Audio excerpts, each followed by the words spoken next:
Hi friends, నేను మీ MPR. మనం చాలాసార్లు మాట్లాడుకుంటూనే ఉన్నాం. 2024 సార్వత్రిక ఎన్నికల్లో అనూహ్య పరిణామాల వల్ల జగన్మోహన్ రెడ్డి గారు ఓడిపోయారు అని చెప్పేసి రాష్ట్ర ప్రజలు, వారి సానుభూతులందరూ చాలామంది ఒక విధమైనటువంటి నైరాశ్యంలోకి వెళ్ళిపోయారు. కాకపోతే ఇక్కడ ఖచ్చితంగా ఏదో జరిగింది అనే అనుమానాన్ని మాత్రం రాష్ట్ర ప్రజలతో పాటుగా చాలామంది దేశంలోని ప్రముఖులు కూడా అనుమానాలు వ్యక్తం చేశారు.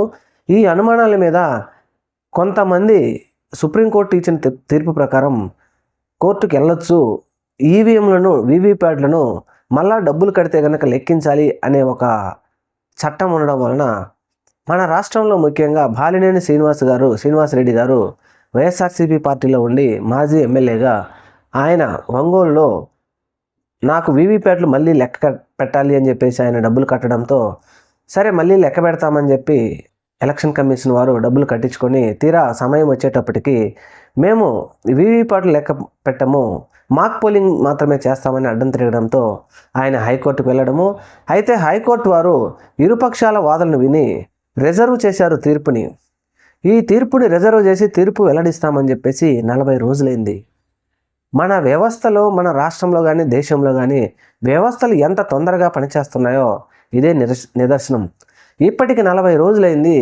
వీవీప్యాట్ల మీద ఒక నిర్ణయం తీసుకోండి అని చెప్పేసి తీసుకున్నాము, తీర్పుని రిజర్వ్ చేసినామని చెప్పినటువంటి హైకోర్టు ప్రధాన న్యాయమూర్తుల వారు ఇప్పటికీ ఆ తీర్పును మాత్రం వెలువరించి ప్రజల ముందు పెట్టకపోవడం మాత్రం బాధాకరం.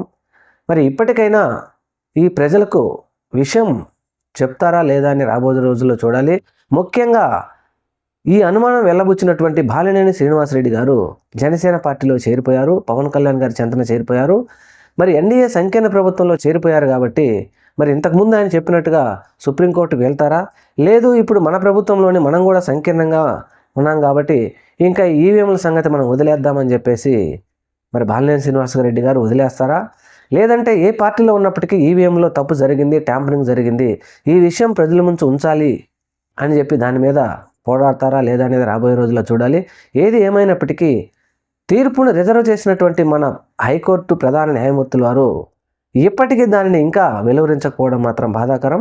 చూద్దామా రాబోయే రోజుల్లో ఇంకెన్ని రోజుల్లో ఈ తీర్పును, రిజర్వ్ చేసిన తీర్పును వెలువరిస్తారో లేదో చూద్దాం. Thank you. మన ఛానల్ని తప్పకుండా సబ్స్క్రైబ్ చేయండి. Thank you.